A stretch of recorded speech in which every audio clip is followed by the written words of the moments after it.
एकदो पवनं राजन् जगमोर्यदुकुमारका विहरतुं साम्ब प्रद्युम्नो चारुभानुगदादयः।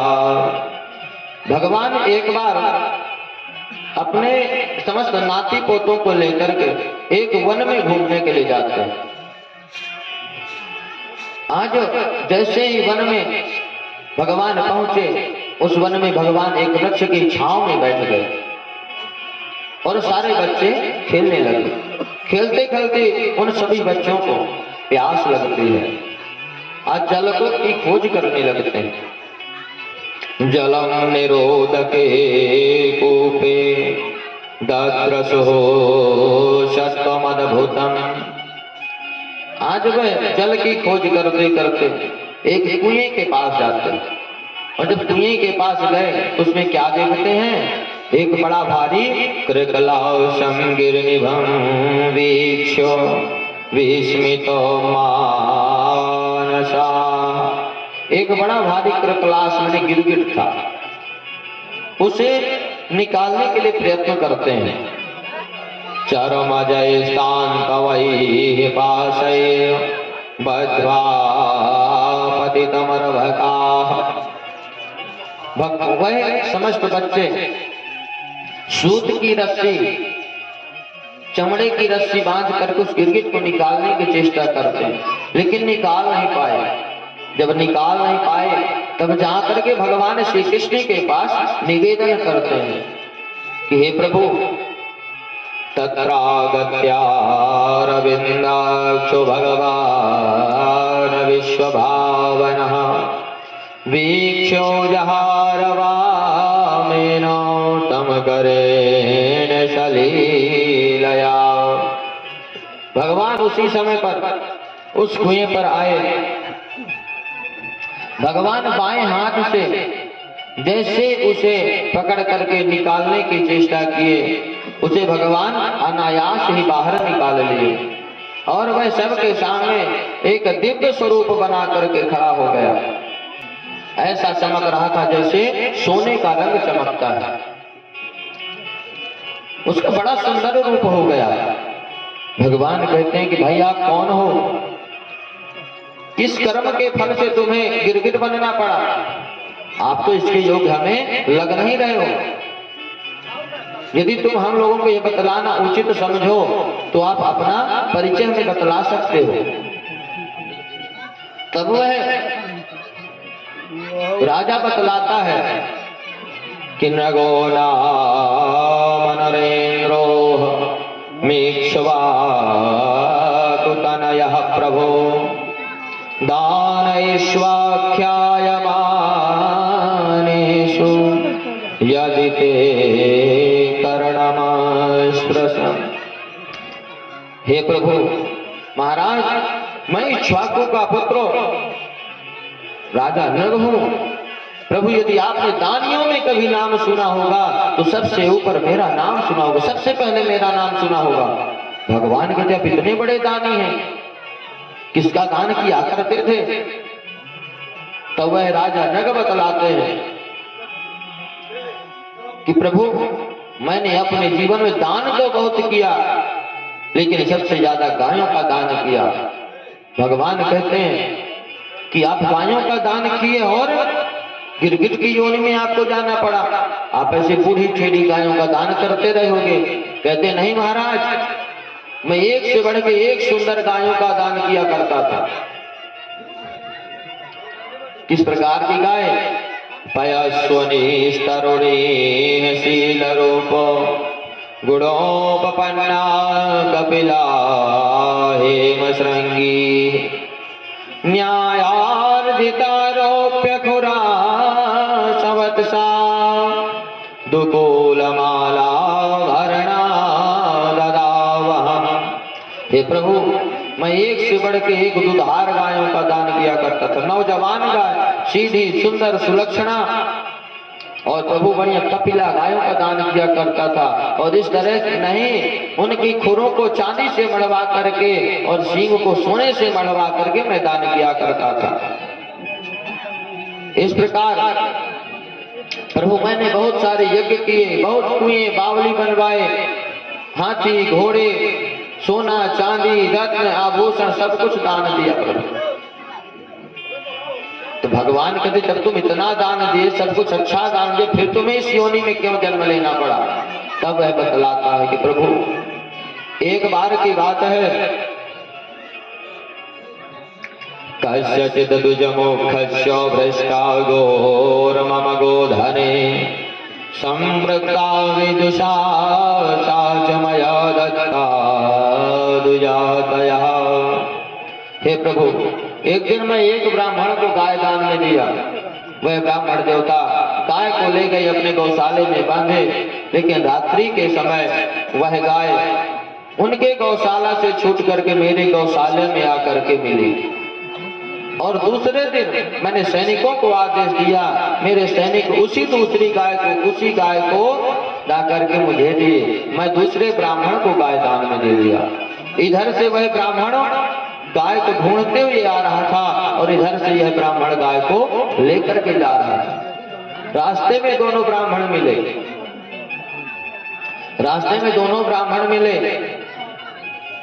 एक दूसरे से कहते हैं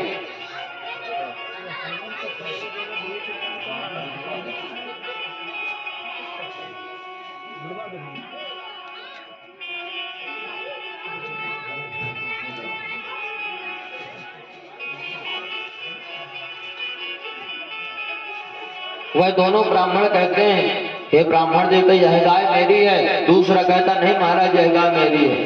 एक ब्राह्मण कहता है कि कल राजा मुझे यह गाय दान में दिए थे। दूसरा ब्राह्मण कहता है कि राजा मुझे अभी अभी यह गाय दान में दिए हैं। दोनों ब्राह्मण कहते चलो राजा के पास पूछते हैं। राजा के पास आए, राजा से कहते हे राजन हमारी समस्या का निराकरण कीजिए। राजा आए, दरबार लगा, कहते हैं हे राजन आप बतलाइए यह गाय कल हमें आपने दान में दिया था। तब दूसरा ब्राह्मण कहता है महाराज आप अभी अभी मुझे यह गाय दान में दिए हैं। राजा कहता है आपको भी दिया। राजा नग कहते हैं एक ब्राह्मण से कि हे ब्राह्मण देवता आप इस गाय को छोड़ दीजिए, इसके बदले में मैं आपको 1000 गाय दूंगा। लेकिन वह ब्राह्मण देवता क्या कहते हैं कि महाराज मुझे अपनी ही गाय चाहिए। दूसरे ब्राह्मण से कहते हैं आप हमसे 10,000 गाय ले लो और इस गाय को छोड़ दो। वह ब्राह्मण भी तैयार नहीं। बहुत सारे कहते हीरे मोती दूंगा, जवाहरात दूंगा, लेकिन ब्राह्मण क्या कहते हैं हम लेंगे तो अपनी ही गाय लेंगे। किसी बात का उत्तर नहीं दे रहे राजा। जो भी ब्राह्मण बात कहते उसमें सिर हिलाते हैं। उसी समय पर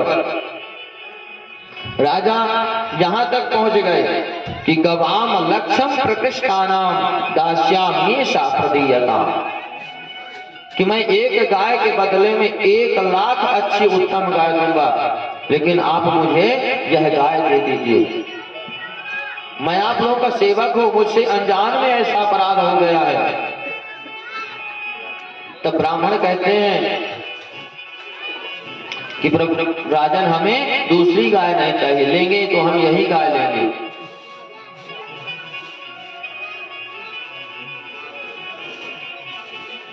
आज वह ब्राह्मण राजा को श्राप देते हैं कि हम आपके सामने उतनी देर से गुहार लगा रहे हैं कि हमारा निराकरण करिए और आपके पर सिर हिलाए जा रहे हैं। जाओ आपका अगला जन्म गिरगिट के योनि में होगा। राजा नग बतलाते हैं कि वहां से ब्राह्मण चले गए। इसके बाद मेरी आयु समाप्त हुई। एक तस्मिन् करे यामेर दूतैर नीतो यमक्षयम्, मेरी आयु समाप्त हुई। मुझे धर्मराज के दूत ले गए, यमपुरी लेकर के गए। वहां धर्मराज मुझसे पूछते हैं कि राजन तुमने अपने जीवन में बहुत सारा पुण्य किया है, केवल एक छोटा सा पाप है, आप पहले क्या भोगना चाहते हो, पाप या पुण्य? मैंने बोला कि प्रभु मुझे पहले पाप भोगना है। सो आज मैं वहां से गिरा और सीधा गिरगिट हो गया, और आज प्रभु आपके स्पर्श से मेरा उद्धार हो गया। प्रभु आपका दर्शन हो गया। प्रभु आपकी कृपा से मुझे पूर्व जन्म की स्मृति आज भी उससे मेरी पूर्व जन्म की स्मृति नष्ट नहीं हुई।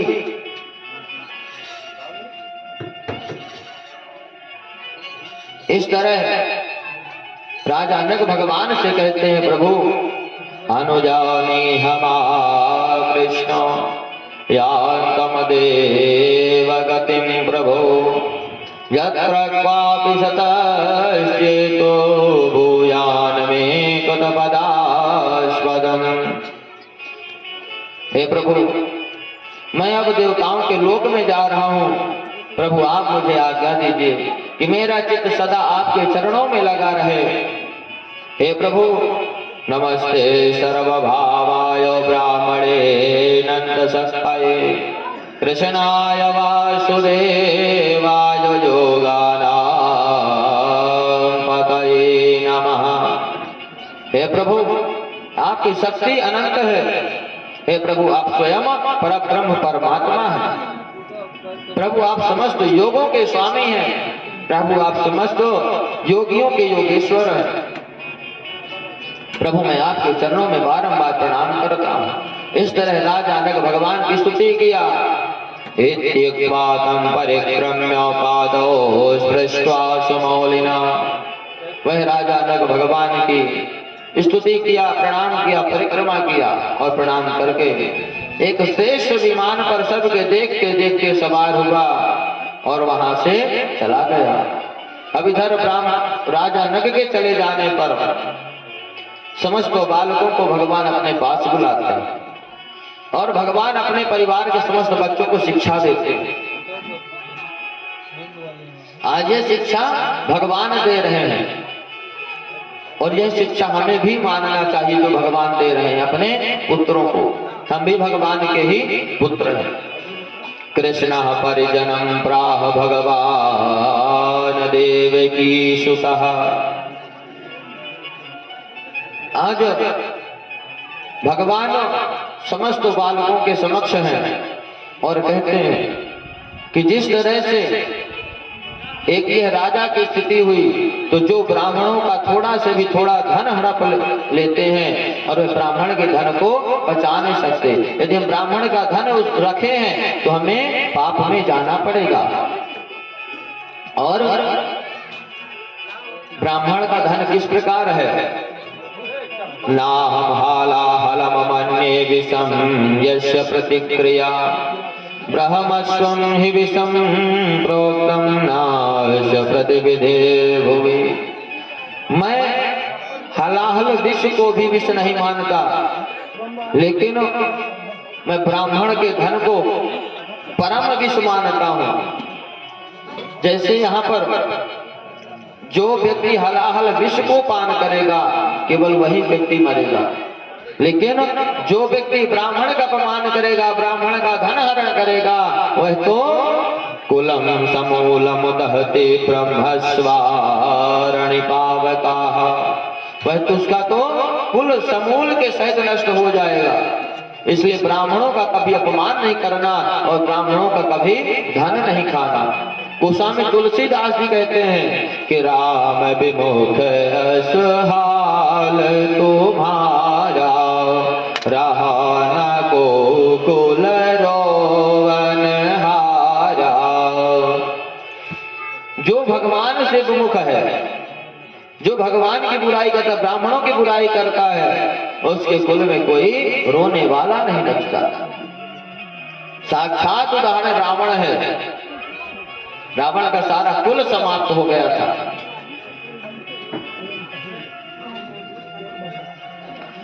आज भगवान कहते हैं कि जो व्यक्ति ब्राह्मण का धन हरण करता है, ब्राह्मण के धन को अपना धन मानता है, उसकी 3 पीढ़ियां समाप्त होती।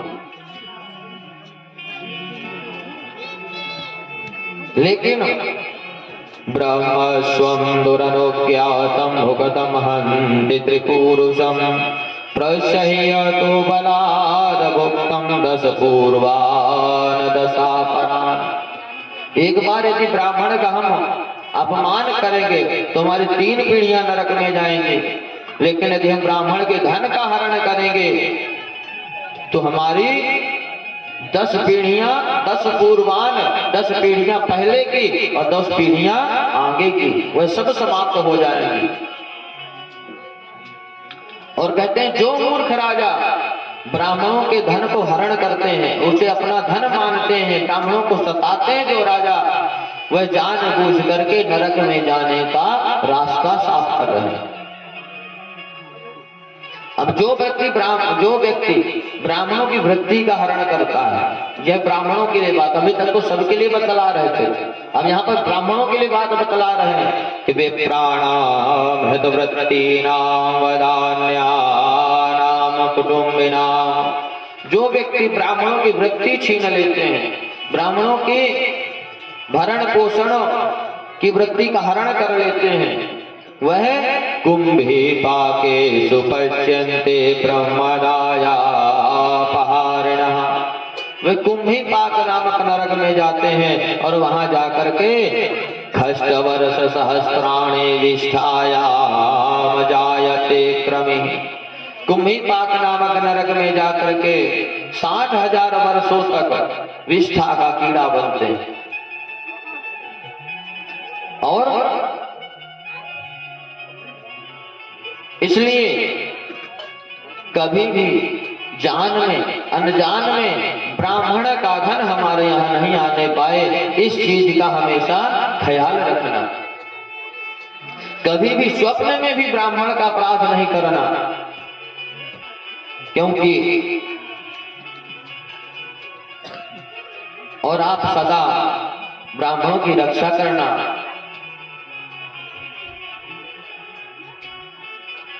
यथाहम प्रणमे विप्राननु कालम समाहितः। जिस प्रकार मैं बड़ी सावधानी से तीनों समय ब्राह्मणों का पूजन करता हूं, इसी प्रकार से आप लोग भी किया करना। कभी भी ब्राह्मणों की आज्ञा का उल्लंघन मत करना।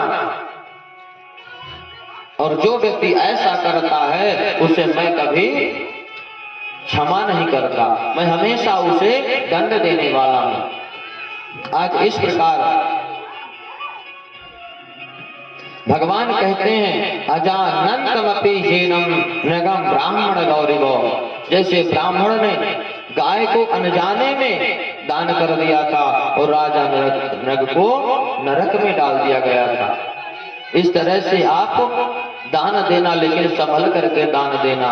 ब्राह्मणों का अपमान नहीं करना, ब्राह्मणों का धन नहीं लूटना और ब्राह्मणों की हमेशा सेवा करना, हमेशा संतों की सेवा करना। श्री सुखदेव भगवान कहते हैं राजन एवं विश्राव्य भगवान मुकुंदो द्वारकौकसः पावन सर्वलोकानां विवेश निज मंदिरा। श्री सुखदेव भगवान कहते राजन समस्त लोगों को पवित्र करने वाला भगवान श्री कृष्ण द्वारिका वासियों को इस प्रकार उपदेश कर रहे हैं। इस प्रकार उपदेश दे करके भगवान वहां से अपने महल को आ जाते हैं। बोलिए श्री द्वारिकाधीश भगवान की।